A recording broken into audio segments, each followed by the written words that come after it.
எல்லாருக்கும் ஹாய். நீங்க பார்த்துட்டு இருக்கிறது எஸ்கே தமிழ் வாய்ஸ் ஓவர். சரி வாங்க, இப்போ இந்த ட்ராமாவோட நெக்ஸ்ட் எபிசோட் நம்ம பார்க்கலாம். லாஸ்ட் எபிசோட் இதில் முடிச்சிருப்போம் அப்படின்னா, நம்ம ஹீரோயினை ஒரு பாக்ஸ்குள்ளே வச்சு தூக்கி போட சொல்லி அந்த ஷூயும் சொல்லிடுவா. பட் யாருக்கும் தெரியாமல் நம்ம ஹீரோ போயிட்டு ஹீரோயினை காப்பாற்றி கூப்பிட்டுட்டு வந்துருவாரு. அது வரைக்கும் தான் பார்த்துருப்போம். இந்த எபிசோடோட ஸ்டார்டிங்லேயே பார்த்தீங்கன்னா, நம்ம ஹீரோயின் ஏதோ ஒரு ரூமில் இருக்காங்க. அப்போ ஹீரோயின் ஒரு மாதிரி குழப்பத்தோட மயக்கத்துல இருந்து கண்ணை திறந்து பார்த்தா, அந்த பிளேஸில் இது வரைக்கும் ஹீரோவால் யாரெல்லாம் பாதிக்கப்பட்டதா ஹீரோவை நினச்சிட்டு இருந்தாங்களோ அவங்க எல்லாருமே இருக்காங்க.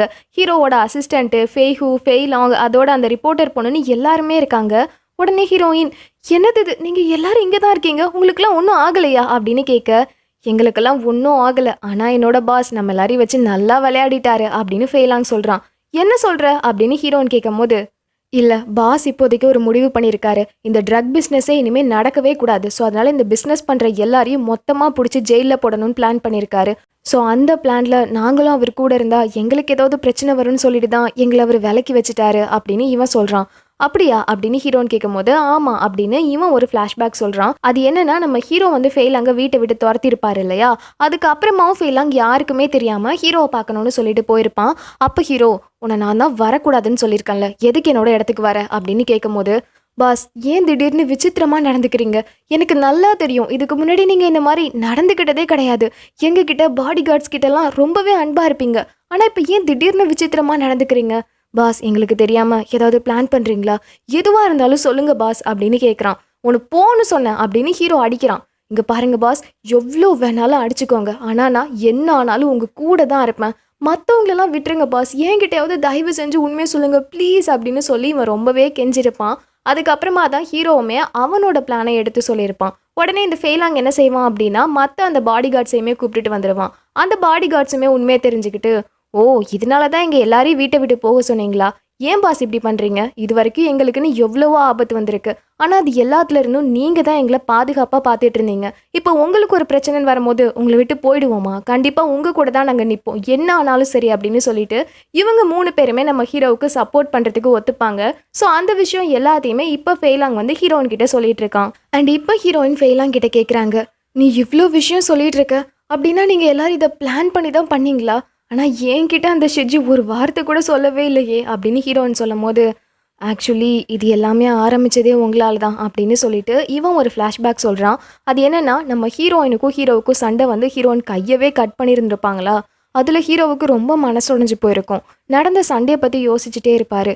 என்ன ஆனாலும் இவன் நம்ம கூட வாழவே கூடாதுன்னு இவ்வளோ உறுதியாக இருக்காளே அப்படின்னு சொல்லிட்டு ஹீரோயின் பேசினது எல்லாத்தையுமே யோசிப்பார். அப்போ ஹீரோயின் சொல்லியிருப்பாங்கல்ல, உன்னோட உலகம் வேற என்னோட உலகம் வேற, என்னால் உன் கூட சேர்ந்து வாழவே முடியாது, அதோட நான் இங்கே ட்ரக் பிஸ்னஸ் பண்ணுற எல்லாரையுமே அழிச்சு ரிவெஞ்ச் எடுக்கணுன்றதுக்காக தான் வந்தேன், ஆனால் இப்போ எல்லாமே கன்ஃபியூஸ் ஆகிடுச்சு, நான் எதுக்காக தான் வாழ்கிறேனே எனக்கு தெரியல அப்படின்னு சொல்லி ரொம்ப கன்ஃபியூஸ்டாக பேசியிருப்பாங்களா. ஸோ அது எல்லாத்தையும் ஹீரோ இப்போ நினச்சி பார்த்துட்டு, உனக்கு என்ன, இப்போ இந்த ட்ரக் பிஸ்னஸ் பண்ணுற யாருமே இங்கே இருக்கக்கூடாது, அவங்க எல்லாரையும் ஒழிச்சுக்கிட்டணும் அதுதானே, ஸோ உனக்காக இப்போ நான் அதை பண்ணுறேன் அப்படின்னு சொல்லிட்டு ஹீரோவே ஒரு பிளான் பண்ணியிருப்பான். அப்போ தான் அந்த போலீஸ் ஸ்டேஷனில் இந்த ஷிஃபங் போனதுக்கு அப்புறமா லீன்னு சொல்லிட்டு ஒரு புது போலீஸ் வந்திருப்பாரு. அவரை போய் நம்ம ஹீரோ மீட் பண்ணுவார். அவருமே, உனக்கு என்ன வேணும், திடீர்னு என்ன பார்க்க வந்திருக்க அப்படின்னு கேட்கும் போது, இல்லை விசாரிச்சு பார்த்ததில்ல, நீ ரொம்ப நல்லவனாமே, அதனால தான் இந்த ட்ரக் பிஸ்னஸ் எல்லாத்தையும் ஒழிக்கிறதுக்கு நீ ஹெல்ப் பண்ணுறியான்னு கேட்க வந்தேன் அப்படின்னு ஹீரோ சொல்லும் போது, என்னது அந்த பிஸ்னஸை ஒழிக்கணும்னா அதுக்கு உன்னையும் சேர்த்து க்ளோஸ் பண்ணணும் அப்படின்னு அவர் கேட்கும் போது, என்னையும் நான் சொல்கிறேன் அப்படின்னு ஹீரோ சொல்கிறான். என்ன நீயே வந்து இப்படி பேசிகிட்டு இருக்க, உனக்கு இதுக்காக வேறு ஏதாவது வேணுமா அப்படின்னு இந்த போலீஸ் கேட்கும் போது, இங்கே பாரு, இனிமேல் இந்த ஊருக்குள்ளே எந்த தப்பான பிஸ்னஸும் நடக்கக்கூடாதுன்னு நான் ஆசைப்பட்றேன், ஆனால் அதுக்கு பதிலாக நீ எனக்கு 2 விஷயம் பண்ணணும். ஒன்று, இதுக்கும் என்னோட பாடி கார்ட்ஸ்க்கும் பெருசாக எந்த சம்மந்தமும் கிடையாது, ஸோ அவங்களுக்கு நீ பெருசாக ஜெயில் தண்டனை எதுவும் வாங்கி கொடுக்கக்கூடாது, ஒரு 2 வருஷத்துக்கு மட்டும் தண்டனை வாங்கி கொடுத்துட்டு அவங்கள ரிலீஸ் பண்ணிடணும். 2வது, யூவுக்கும் எனக்கும் சுத்தமாக எந்த சம்மந்தமும் கிடையாது, அவள் எந்த தப்பும் பண்ணலை, அதனால் நான் போனதுக்கப்புறமா நீ தான் அவளை நல்லபடியாக பார்த்துக்கணும் சரியா அப்படின்னு சொல்ல, அப்படின்னா மற்றவங்க சொன்னது எல்லாமே உண்மைதான் போல இருக்கு அப்படின்னு அந்த போலீஸ் சொல்கிறான். என்ன சொன்னாங்க, இல்லை நீ ரொம்ப தைரியமானவன், ரொம்ப ஸ்ட்ராங், ஆனால் என்ன எப்போதும் உன் ஒய்ஃபை பற்றியே நினச்சிட்டு இருப்ப, ரொம்ப ஹோப்லெஸ் ரொமான்டிக்னு சொன்னாங்க, அப்படி தான் நீ இருக்க அப்படின்னு அந்த போலீஸ் சொல்ல, அதை கேட்டு நம்ம ஹீரோ சிரிச்சிட்டு இருக்கான். தென் இதுக்கப்புறம் தான் எல்லாமே நடந்திருக்கும். நம்ம ஹீரோ அந்த பிளேஸ்க்கே ஒரு ஹெட் ஆகியிருப்பாரு. அதுக்கப்புறமா வந்து அந்த ஷேர் ஹோல்டரை போய் மீட் பண்ணியிருப்பாரு. அவங்க கூட இருக்க பவர்ஃபுல்லான ஆளுங்க எல்லாரையும் மீட் பண்ணணும்னு சொல்லி கேட்டிருப்பாரு. இது எல்லாத்தையுமே ஹீரோ வந்து ஒரு பிளானோட தான் செஞ்சுட்டு இருப்பாரு. பட் இந்த பிளானுக்கு நடுவில் இருக்க ஹீரோவோட பாடி கார்ட்ஸ் யாருக்கும் எதுவும் ஆயிடக்கூடாதுன்னு சொல்லிட்டு தான் தேவையே இல்லாமல் அவங்க கிட்ட சண்டை போட்டு அந்த பிளேஸ்ல இருந்து துரத்தி விட்டுருப்பாரு. இன்னொரு பக்கம் நம்ம ஹீரோயின் வேற நடந்தது எல்லாத்தையும் பற்றி யோசிச்சுட்டு சரியாக சாப்பிடாம போகாமல் ரொம்ப கஷ்டப்பட்டுட்டு இருப்பாங்க. ஸோ அவங்களையும் சரி பண்ணணும்னு சொல்லிட்டு ஹீரோ தன்னால் முடிஞ்ச அளவுக்கு ஹீரோயினையும் நல்லா பார்த்துப்பாரு. பட் அதை பெருசாக காமிச்சிக்க மாட்டார். ஹீரோயின் கிட்ட எப்போதும் கோவமாகவே நடந்துப்பாரு. அப்போ தான் ஒரு நாள் என்ன ஆகும்னா ஹீரோ வந்து சிசிடிவி செக் பண்ணிட்டு இருப்பாரு. அப்போ நம்ம ஹீரோயின் அந்த ஷூயோட ஃபிங்கர் பிரிண்ட்டை எடுத்துட்டு அங்கே இருக்க ஃபைலை எடுக்கலான்னு போவாங்க. இது நம்ம ஹீரோ சிசிடிவியில் பார்த்துருவான். என்னடா இது, இவ வேற குறுக்க புகுந்துட்டு இருக்காளே, இவளை சேஃபாக வச்சுக்கணும்னு பார்த்தா இவ வேற இப்படி பண்ணுறாளே அப்படின்னு சொல்லிட்டு நம்ம ஹீரோவே தான் நம்ம ஹீரோயின் இந்த பிளேஸ்ல இருந்து அனுப்பணுன்றதுக்காக அங்கே இருக்க அந்த ஷேர் ஹோல்டர் கிட்ட நம்ம ஹீரோயினை மாட்டி விடுவார். அப்போ அவங்க எல்லாரும் முன்னாடியும் ஹீரோயினை அடிப்பார். இவருக்கு ரொம்ப கஷ்டமாக இருக்கும். இருந்தாலும் அவங்க எல்லாரும் நம்பணுன்றதுக்காகவே நம்ம ஹீரோ இந்த பிளான் எல்லாத்தையுமே போட்டு பண்ணியிருப்பாரு. ஏன்னா இவர் இப்போ பண்ணிட்டு இருக்கிறது ரொம்ப பெரிய விஷயம். மொத்தமாக இந்த பிஸ்னஸோட ரிலேட்டடாக இருக்க எல்லாரையுமே இவர் ஜெயிலுக்கு அனுப்ப போகிறாரு. அதுக்கான எவிடன்ஸையும் ஹீரோ இப்போ பொறுமையாக கலெக்ட் பண்ணிட்டு இருக்காரு. பட் இதுக்கு நடுவில் ஹீரோயின் புகுந்துட்டு வேற எல்லாத்தையும் குழப்பிட்டு இருக்காங்களா. ஸோ அவங்களுக்கு பிரச்சனையாயிடக்கூடாதுன்னா இது எல்லாத்தையுமே ஹீரோ பண்ணியிருக்கான். அந்த விஷயத்த இப்போ நம்ம ஹீரோயின் கிட்ட ஃபெயிலாங்க சொல்ல ஹீரோயினுக்கு ரொம்ப கஷ்டமாக இருக்குது. இன்னொரு பக்கம் நம்ம ஹீரோவுமே ஒரு மாதிரி சோகமாக நிற்கும் போது அப்போ அந்த ஷூயு கிட்ட இருந்து கால் வருது. அவள் என்ன சொல்கிறா அப்படின்னா, இன்னைக்கு நம்மளோட புது ட்ரக்ஸ் எல்லாத்தையும் நம்ம கிளைண்ட் எல்லாருக்கும் அனுப்பி வச்சுட்டேன். அது எல்லாமே சீக்கிரமாக போய் டெலிவரி ஆகிடணும். நீ தான் ஹெல்ப் பண்ணணும் சரியா அப்படின்னு சொல்ல, பண்ணிடலாம் டெலிவரி பண்ணிவிட்டு நானே வந்து உன்னை மீட் பண்ணுறேன் அப்படின்னு சொல்லிட்டு ஹீரோ அந்த பிளேஸ்லேருந்து கிளம்புறான்.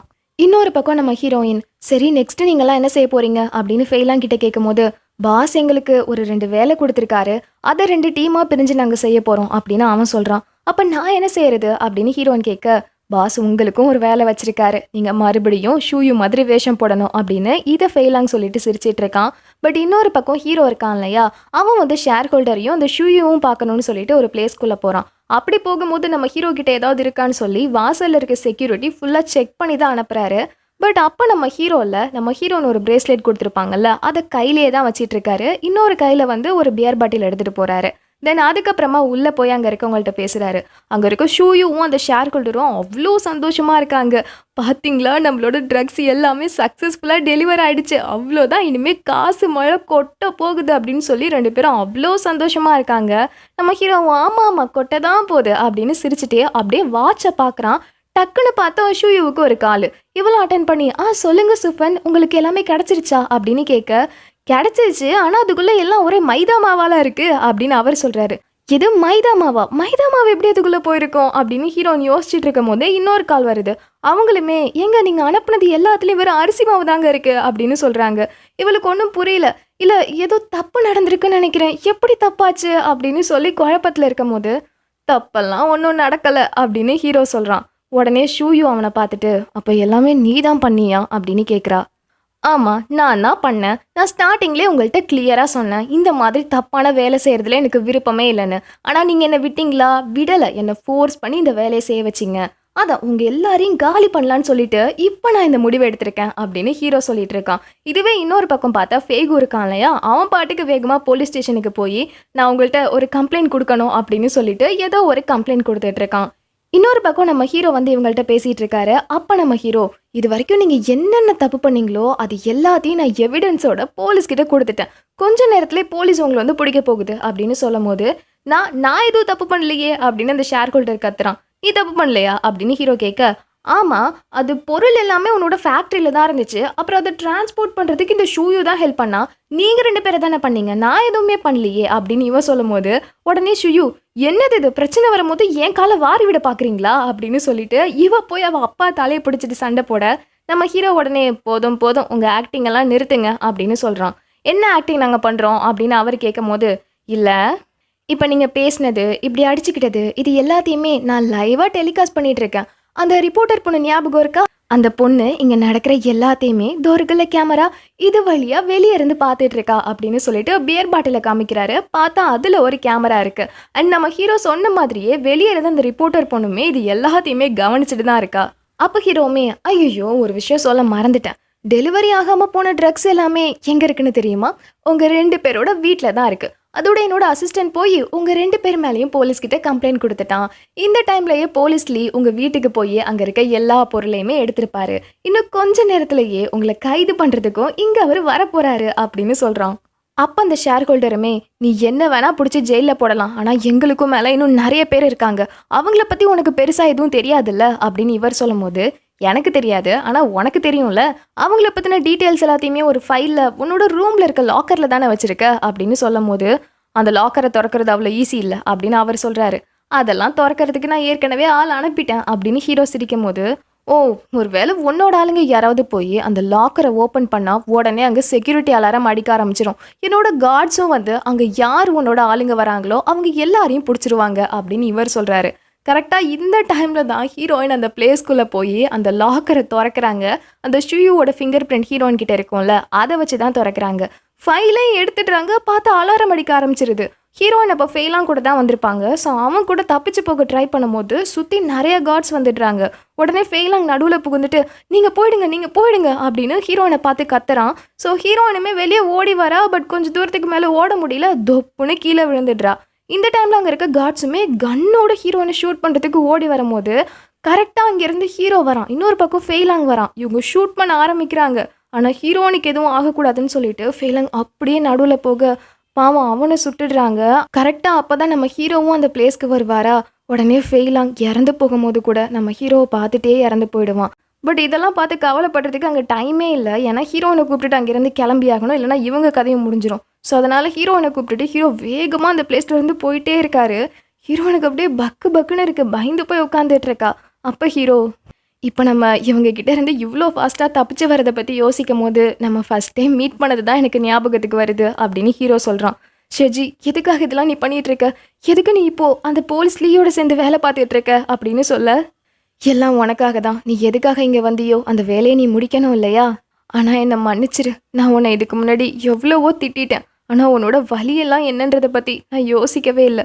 இத்தனை நாளுமே இவங்க எல்லாரையும் பிடிச்சி போலீஸ்கிட்ட ஒப்படைக்கணுன்றதுக்காக உன்கிட்ட ரொம்ப கோவமாக நடந்துக்கிட்டேன். ஆனால் அப்படிலாம் உன்கிட்ட நடந்துக்கும் போது எனக்கு எவ்வளோ கஷ்டமாக இருந்துச்சுன்னு தெரியுமா? ஆனால் அப்போ தான் ஒரு விஷயம் புரிஞ்சுக்கிட்டேன். நீயும் இவ்வளோ நாளாக இவங்க எல்லாரையும் பிடிச்சி ஜெயிலில் போடணுன்றதுக்காக தானே என் கூட சந்தோஷமாக இருந்த மாதிரி நடிச்சிட்டு இருந்த. அப்போ உனக்கு எவ்வளோ கஷ்டமாக இருந்திருக்கும் அப்படின்னு ஹீரோ சொல்லும் போது, என்னை மன்னிச்சிரு ஷெஜி, உன்னை நான் ஏமாத்திட்டேன், உன்னை நான் யூஸ் பண்ணிக்கிட்டேன், என்னை மன்னிச்சிரு ஷெஜி அப்படின்னு இவ சொல்கிறா. ஆமாம், அதை நினைக்கும் போது தான் எனக்கும் ரொம்ப கஷ்டமாக இருக்குது. நீ என்னை யூஸ் பண்ணிக்கிட்டு தான், ஆனால் நான் உன் கூட இருந்த நினைவுகள்லாம் யோசிக்கும் போது எனக்கு இன்னும் சந்தோஷமாக இருக்குது. ஏன்னா இது வரைக்கும் என் வாழ்க்கையில் நான் ரொம்ப சந்தோஷமாக இருந்த மொமெண்ட்னா அது உன் கூட இருந்த மொமெண்ட் மட்டும்தான். ஆனால் என்ன செய்யறது, இனிமேல் அந்த சந்தோஷம் தொடருமான்னு தெரியல. இங்கே பாரு, நான் உனக்கு கடைசியாக கொடுக்குற கார் ரைட்னா இதுவாக தான் இருக்கும் அப்படின்னு ஹீரோ சொல்கிறான். ஏன் அப்படி சொல்கிற? அப்புறம் நான் போனதுக்கப்புறம் நீ உன்னை நீயே காயப்படுத்திக்க கூடாது சரியா? நீ ரொம்ப ஸ்மார்ட்டான பொண்ணு, தைரியமான பொண்ணு. இருந்தாலுமே நீயும் உள்ளுக்குள்ளே உன்னை யாராவது கேர் பண்ணணும், ப்ரொடக்ஷன் கொடுக்கணும்னு சொல்லி தான் எதிர்பார்க்குற. எனக்கு இது நல்லா புரியுது. ஆனால் நான் இல்லாதப்போ நீ ஒரு நல்ல லைஃப் வாழணும் சரியா? உனக்கு பிடிச்ச மாதிரி ஒருத்தரை கல்யாணம் பண்ணிவிட்டு நீ சந்தோஷமாக இருக்கணும் அப்படின்னு அவன் சொல்கிறான். ஏய் ஷெஜி, நீ என்ன பேசிகிட்டு இருக்க? இங்கே பாரு, எல்லாரையும் பிடிச்சி ஜெயிலில் போட்டுட்டு நீயும் போலீஸ்கிட்ட சரண்டர் ஆகிடு. இவங்க எல்லாரையும் பிடிக்க நீ ஹெல்ப் பண்ணியிருக்கல, அதனால கண்டிப்பாக உனக்கு ஜெயிலில் அவ்வளோ நாள் தண்டனை கொடுக்க மாட்டாங்க. ஒருவேளை அப்படி 10 வருஷம் 20 வருஷம் நீ எவ்வளோ நாள் தண்டனை கொடுத்தாலும் உனக்காக நான் வெயிட் பண்ணிகிட்டு இருக்கேன் ஷெஜி அப்படின்னு இவ சொல்கிறா. எனக்கும் ஆசை தான், ஆனால் அப்படின்னு சொல்லிட்டு அவன் வயிற்றுல கையை வைக்கிறான். பார்த்தா வயிற்றுலேருந்து ரத்தம் வந்துட்டு இருக்கு. இவன் ஹீரோனை காப்பாற்றணும்னு சொல்லிட்டு கார் எடுத்துகிட்டு வந்திருப்பான்ல, அப்போ இவனையுமே ஷூட் பண்ணியிருக்காங்க. அந்த விஷயம் இப்போ தான் ஹீரோயினுக்கே தெரியுது. அப்போ ஹீரோயின் கத்துறாங்க, இவ்வளோ நேரம் எதுக்கு இது சொல்லாமல் நீ காரை ஓட்டிகிட்டு இருக்க? முதல்ல காரை நிறுத்து அப்படின்னு சொல்லி கத்துறாங்க. முடியாது, இப்போ காரை நிறுத்தினா நம்ம 2 பேருக்குமே பிரச்சனை தான். இங்கே பாரு, நீ சொன்ன மாதிரி நானும் போலீஸ்கிட்ட சரண்டர் ஆகிட்டு ஜெயிலுக்கு போயிட்டு மறுபடியும் ரிலீஸ் ஆகி வந்து உன் கூட சேர்ந்து வாழலான்னு தான் நினச்சேன். ஆனால் அது இப்போ முடியாதுன்னு எனக்கு தெரிஞ்சு போயிடுச்சு. ஆனால் எனக்கு ஒரே ஒரு வருத்தம் தான் தெரியுமா? நீ சொன்ன சில விஷயங்களெல்லாம் நான் ரொம்ப லேட்டாக தான் ரியலைஸ் பண்ணேன். லவ்ன்றது ஃபோர்ஸ் பண்ணி வரக்கூடாது. உண்மையாக அது ஒருத்தவங்க மனசுக்குள்ளேருந்து வரணும். இதை நான் புரிஞ்சுக்கவே இல்லை. எப்போதுமே நீ நல்லா இருக்கணும்னு நான் யோசித்தேன். ஆனால் நீ என் கூடவே இருந்தால் போதுன்ற ஒரு தாட்லேயே நான் இருந்துட்டேன். உனக்கு சந்தோஷத்தை கொடுக்கணும்னா எங்கே வேணால் போகலாம், இந்த ஊரை விட்டு போகலாம், இல்லை நாட்டை விட்டு போகலான்னு கூட நினச்சேன். ஆனால் உண்மையாக உனக்கு என்ன வேணும்னு நான் யோசிக்கவே இல்லை. இதை ரியலைஸ் பண்ணுறதுக்கு நான் ரொம்ப லேட் பண்ணிட்டேன், சாரி அப்படின்னு அவன் சொல்லிட்டு அப்போ நம்ம ஹீரோயின் கொடுத்தாங்கல்ல பிரேஸ்லெட், அது இவன் கையிலே இருக்கும். அதை எடுத்து ஹீரோயின் கிட்ட கொடுத்துட்டு, இங்கே பாரு, இதுக்குள்ளே ஒரு ரெக்கார்டர் இருக்குது. இதுக்கு முன்னாடி நான் அந்த ஷேர் ஹோல்டர் கிட்ட பேசினது, ஷூயூ கிட்ட பேசினது, அவங்கள விட பவர்ஃபுல்லான ஆள்கிட்ட பேசினது எல்லாமே இதில் ரெக்கார்ட் ஆயிருக்கு. இதை நீ போலீஸ் லீ கிட்ட கொடு, சரியா அப்படின்னு சொல்லும் போது அப்போ ஹீரோயின் அழுதுட்டே, தயவு செஞ்சு நீ ஹாஸ்பிட்டலுக்காவது இப்போ போயேன் அப்படின்னு சொல்கிறாங்க. முடியாது, அங்கே போகிறது சேஃப் இல்லை, முதல்ல நான் உன்னை போலீஸ் லீ கிட்ட ஒப்படைக்கணும் அப்படின்னு சொல்கிறான். உடனே ஹீரோயின் அழ ஆரம்பிச்சிடுறாங்க. அப்போ ஹீரோ, என்ன மாதிரி ஒருத்தனுக்காகலாம் இப்படி அழாத, கொஞ்சம் கூட அது ஒர்த்தே கிடையாது. அப்புறம் போலீஸ் வரும்போது இந்த மாதிரி அழுதுகிட்டே இருக்காத, அப்புறம் உனக்கும் எனக்கும் என்ன சம்மந்தம்னு சொல்லி விசாரிப்பாங்க. போலீஸ் உன்கிட்ட நம்ம 2 பேருக்குள்ளே என்ன இருக்குன்னு கேட்டால் எதுவும் இல்லைன்னு சொல்லிடு, சரியா? நான் தான் உன்னை வீட்டுக்கு கூப்பிட்டுட்டு போய் அடைச்சி வச்சுருந்தேன்னு சொல்லிட்டு நமக்குள்ளே எதுவுமே இல்லைன்னு சொல்லிடு, சரியா அப்படின்னு சொல்லும் போது ஹீரோவுக்கு ரொம்ப அழுக வருது. ஹீரோனாலும் எதுவும் பேச முடியல, அழுதுகிட்டே இருக்காங்க. அப்போ கரெக்டாக அந்த பிளேஸ்க்கு போலீஸுமே வந்துடுறாங்க. உடனே ஹீரோ, இதோ போலீஸ் வந்துட்டாங்க, நீ சீக்கிரமாக கிளம்பு கிளம்பு அப்படின்னு சொல்கிறான். ஹீரோயினுக்கு போக மனசு இல்லை, இருந்தாலுமே அவன் போன்னு சொல்கிறேன்ல, போயிடு போயிடு அப்படின்னு சொல்லிட்டு ஹீரோயினை அங்கேருந்து போலீஸ் கூட அனுப்பி வைக்கிறான். ஹீரோயினும் அழுதுகிட்டே போகிறா. இதை பார்த்துட்டே ஹீரோ அப்படியே காரில் இறந்து போயிடுறான். தென் இப்படியே கொஞ்ச நாள் ஆகுது. நம்ம ஹீரோ ரெடி பண்ணி கொடுத்த அந்த எவிடன்ஸ் எல்லாத்தையுமே கோர்ட்டில் கொடுத்து அந்த ஷேர் ஹோல்டர், அவங்க சம்மந்தப்பட்ட ஆளுங்க எல்லாரையுமே பிடிச்சி ஜெயிலில் போட்டுடுறாங்க. அதுக்கப்புறமா போலீஸ் லீ இருக்கார்ல, அவர் போயிட்டு ஹீரோயினை மீட் பண்ணுறாரு. இங்கே பாரு, இது உன்னோட பிரேஸ்லெட் தானே, இதில் இருந்த ரெக்கார்டர் எல்லாத்தையும் நான் எடுத்துட்டேன், மறுபடியும் இந்த பிரேஸ்லெட்டை நீயே வச்சுக்கோ அப்படின்னு சொல்லிட்டு கொடுக்குறாரு. ஹீரோனும் எடுத்துக்கிறா. அப்போ அவர், பிரச்சனை எல்லாமே முடிஞ்சிருச்சு, இதுக்கப்புறம் என்ன பண்ண போகிற அப்படின்னு கேட்க, எனக்கு தெரியலை, யோசிக்கணும் அப்படின்னு சொல்லிட்டு அந்த பிளேஸ்லேருந்து அவள் கிளம்புறா. அப்புறமா போய் அவள் ஒரு லாயரை பார்க்குறா. அவர் என்ன சொல்கிறாருன்னா, ஷெஜி இறந்து போகிறதுக்கு முன்னாடி அவர் பேரில் இருக்க சில லீகலான சொத்து எல்லாத்தையும் உங்கள் பேரில் எழுதி வச்சுருக்காரு, அது எல்லாத்தையும் நீங்கள் தாராளமாக எடுத்துக்கலாம் அப்படின்னு சொல்லிட்டு நம்ம ஹீரோவோட வீட்டுக்கே கூப்பிட்டுட்டு போகிறாரு. அந்த வீடே இப்போ ஹீரோயின் நேமில் தான் இருக்குது. பட் அங்கே போய் பார்த்தா அனாதாசிரமத்தில் இருந்தாங்கல்ல குழந்தைங்க, அந்த குழந்தைங்க எல்லாருமே வீடு ஃபுல்லாக விளையாடிட்டு இருக்காங்க. அவங்கள பார்த்த உடனே ஹீரோயின், இனிமேல் இந்த வீடு ஏன் என்கிட்ட இருக்கணும், இதையும் ஒரு ஆர்ஃபனேஜாக மாற்றிடுங்க, இந்த குழந்தைங்க இங்கே சந்தோஷமாக இருக்கட்டும் அப்படின்னு சொல்லிட்டு சிரிக்கிறாங்க. அந்த டைமில் ஹீரோயினுக்கு அங்கே இருக்க குழந்தைங்க கூட நம்ம ஹீரோ சேர்ந்து விளையாடுற மாதிரி தோணுது. அப்போ அங்கே இருக்கவருமே, அதோட ஷெஜி உங்கள் பேரில் சில ஃபண்ட்ஸும் வச்சுருக்காரு, அதை என்ன செய்யட்டும் அப்படின்னு கேட்க, அந்த பணம் எல்லாத்தையுமே குழந்தைங்களோட படிப்பு செலவுக்கு யூஸ் பண்ணிடுங்க அப்படின்னு சொல்லிட்டு ஹீரோ நிற்கிறாங்க. அப்போ அங்கே இருக்க ஒரு நோட் புக்கை வச்சு அந்த குழந்தைங்கள்லாம் விளையாடும் போது அதுலேருந்து ஒரு பேப்பர் கீழே விழுந்துருது. அது என்னன்னு பார்க்கலான்னு சொல்லிட்டு ஹீரோயின் கிட்ட போகிறாங்க. பார்த்தா அதில் ஒரு கவிதை இருக்குது. அட, இது நான் எழுதுனதாச்சே அப்படின்னு சொல்லி ஹீரோயின் யோசிக்கிறா. அப்போ ஒரு ஃப்ளாஷ்பேக்கு. ஹீரோயின் ஸ்கூல் படிச்சுட்டு இருக்கும் போது அப்போ அவங்க ஸ்கூல் விட்டு வந்துட்டு இருக்காங்க. கையிலேயே இவ எழுதின கவிதை ஒன்று வச்சுட்டே வரும்போது டக்குன்னு ஸ்லிப் ஆகி விழ போகிறா. அப்போ வேகமாக பின்னாடியிலேருந்து ஹீரோ ஓடி வந்து அவளை கேட்ச் பண்ணிடுவான். அப்போ தான் இவங்க ஆக்சுவலி ஃபஸ்ட்டு மீட் பண்ணுறாங்க. நம்ம ஹீரோவுக்கு ஹீரோயினை பார்த்த உடனே ரொம்ப ரொம்ப பிடிச்சி போயிடுது. அப்போ ஹீரோயின் கையில் இருந்து அந்த கவிதையுமே கீழே விழுந்துடும். அதை எடுத்து கொடுக்கலான்னு ஹீரோ வருவான். பட் அதுக்குள்ளே ஹீரோவோட ஆளுங்கெல்லாம் வந்துருவாங்களா, அவங்கள பார்த்து பயந்து ஹீரோயின் ஓடி போயிடுவாங்க. உடனே ஹீரோ, டே உங்களால் தாண்டா அவள் ஓடிட்டா அப்படின்னு சொல்லி திட்டிகிட்டே அந்த பிளேஸ்லேருந்து வந்திருப்பாரு. ஸோ அந்த விஷயம் எல்லாத்தையும் இப்போ தான் ஹீரோயின் யோசித்து பார்க்குறாங்க. அதோட அங்கே இன்னொரு லெட்டருமே இருக்குது. அதில் என்ன இருக்குன்னா, நம்ம ஹீரோ எழுதியிருக்காரு, நீ எப்போதுமே ஒரு விஷயத்த தப்பாகவே புரிஞ்சிட்ருக்க. அது என்னன்னா, நம்ம 2 பேரும் ஃபர்ஸ்ட் டைம் அந்த டோனட்ஸ் அதுக்குள்ளே தான் மீட் பண்ணிக்கிட்டோன்னு. ஆனால் அது என்னை பொறுத்த வரைக்கும் ஃபஸ்ட்டு மீட்டிங்லாம் கிடையாது, நம்மளோட ரீயூனியன் தான். ஏன்னா நான் உன்னை ஏற்கனவே ஸ்கூல் படிக்கும் போது பார்த்துட்டேன். நீயும் என்னை பார்த்த, ஆனால் என்ன செய்யறது, நீ என்ன சுத்தமாக மறந்துட்ட. ஆனால் உன்னை நான் ஃபஸ்ட்டு எப்போ பார்த்தனோ அப்போலேருந்து உன்னை நான் காதலிக்க ஆரம்பிச்சிட்டேன். லவ் யூ அப்படின்னு சொல்லி கீழே எழுதியிருக்கு. அதை பார்த்தோன்னே ஹீரோனுக்கு அவ்வளோ அழுக வந்துடுது. அப்படியே அழுதுகிட்டே மலையில் உட்காந்துருக்காங்க. கரெக்டாக இதோட இந்த ட்ராமா முடியுது. கடைசியில் 2 பேரும் சேர்ந்துருவாங்கன்னு நினச்சேன், இப்படி பிரித்து வச்சுட்டாங்க. ஆனால் ஒரு விஷயம் கவனிச்சிருக்கீங்களா, இந்த மாதிரி கொஞ்சம் டாக்ஸிக்காக ஆக்ஷனாக போகிற ட்ராமாலலாம் இந்த மாதிரி தான் கடைசியில் ஹீரோவை இப்படி காலி பண்ணி விட்டுடுறாங்க. சரி விடுங்க, நான் இதே மாதிரி ஏதாவது ஹாப்பி எண்டிங்கோட முடிகிற இந்த ஹீரோட ட்ராமா இருந்தால் நான் எடுத்துகிட்டு வரேன். வேறு ட்ராமாவில் பார்க்கலாம். ஓகே, பாய்.